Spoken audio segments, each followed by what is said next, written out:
So on happiness, a clown's metric. Everybody talks about happiness, and I think all of us would prefer to be happy more so than not. But whether you're happy or not doesn't give you any real information, generally speaking, about how to stay happy or how to be happy tomorrow, or what you've done that's been successful or what you need to continue to do to be happy in the future. Weightlessness is a different take on this, okay? We can measure weightlessness, at least within the scope of what I feel weightlessness training is about. And that's looking at a psychology of being free, unburdened, focused, what we would consider generally a powerful and an unburdened psychology, and a physicality that is marked by a lightness of movement, flexibility, agility, and where you don't feel stiff, heavy, lethargic, etc., etc.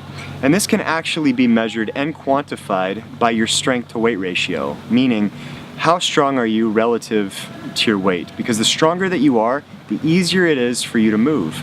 The less tension in your body, the more flexible you are, the easier it is for you to move. Okay, and we have, obviously, you guys have seen the assessment, we've got very strict metrics that signify this, and we're, with all of these things, getting a little bit closer and closer to lightness training and to genuine sensations of feeling weightless in life. Now, does this guarantee that you're going to feel weightless? No, there's no guarantee. Just the same way that if you prepare for a marathon, there is no guarantee you're ever going to finish that marathon. What it does is it gives you an edge. And so we're playing a game of probabilities, not of certainties. So I hear all the time people ask, you know, how do you guarantee somebody will feel weightless? Yeah, that's not really the game that we're playing here. In the same way that if somebody learns to be a good poker player, there's no guarantee that they're going to beat somebody else. What you're doing, however, is learning effective betting strategies, you're learning probabilities of different card hands, and with time, the probability of a professional poker player beating a novice is damn near 100%.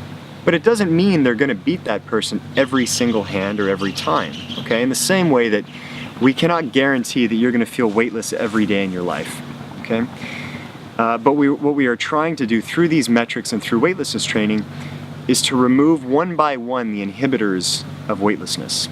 For example, all of us know that when we are quite overweight, and I've been there myself before, and most people have experienced times when they're either overweight or lethargic or have been eating poor diets, you could say almost with certainty that you're not going to be feeling your best, moving your best, performing at your best, okay? When your body is extremely tight, when your body is injured, okay? When your diet has been piss poor for too long, and you start to feel that lethargy and that kind of grossness that stays with you. Being hungover is a great example. These are cases where you know that you are not stacking the deck for a stellar experience that is a follow-up, okay? The same thing with the psychology of weightlessness. We address psychology and weightlessness through meditation. Now, I've been asked before how the meditative components can help somebody feel happy or feel weightless, etc., etc. When all of us are different, we all value different things. It's a fair question.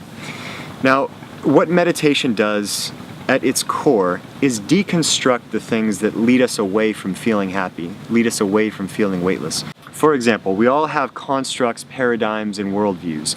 These things are the filters that we place over our experience, and we say, okay, we know these things about reality, and then we have a lot of preferences, values, and judgments about those things. I happen to like chocolate. I happen to like beer. I happen to dislike domestic abuse. We could have an infinite number of likes and dislikes and preferences and the way that we feel about the world. A lot of these serve us pretty well. What they don't allow us to do, however, is to have a fresh, immediate experience. For example, right now I'm in Vietnam. I have to remind myself every morning to taste the coffee. This is the best coffee in the world, but I have to remind myself to taste it. Why? Because I've had so many cups of coffee before, and I'm either judging this cup of coffee by coffee that I've had in the past and said, well, this is good or bad, or because I've done it before, I'm no longer present to that taste and that experience.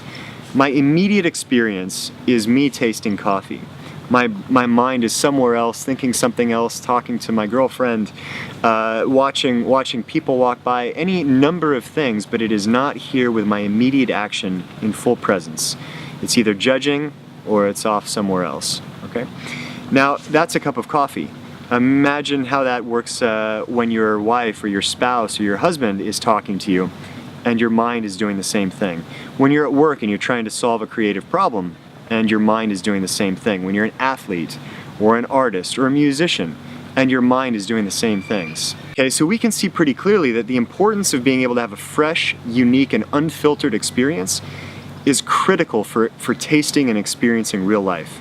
So while the meditative practices can't guarantee or tell you you're going to have an amazing life and feel fully weightless once you practice this all the time, what it will do is remove the things that inhibit you from feeling or experiencing weightlessness on a regular basis. You still have to want it and you still have to do the work, okay? But this will help you get a little bit closer.